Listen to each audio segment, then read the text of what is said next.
పొంగేటి మనుగడ కోటి అలలుగ పొంగు వరదల వేగాన పడిలేచు అలలకు తీపి కలలకు లేని అలసట నీకేలా నల్ల నల్ల నీళ్లలోన ఎల్లకిల్ల పడ్డట్టున్న అల్లో మల్లో ఆకాశాన చుక్కల్లు అమ్మాయంటి జాబిల్లమ్మ అబ్బాయంటి సూర్యుడమ్మ ఇంటి దీపాలవ్వాలంట దిక్కుళ్ళు ఎవరికి వారే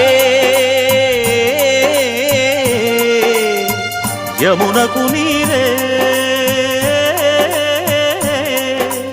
రేవు నీరు నావదంట నావతోడు రేవుదంట పంచుకుంటే గోరువంక వాలగానే గోపురానికి స్వరాల గణగణ గంటలే మోగనేలా గోపబాలుడొచ్చినాక గోకులానికి పెదాల కిలకిల పువ్వులే పుట్ట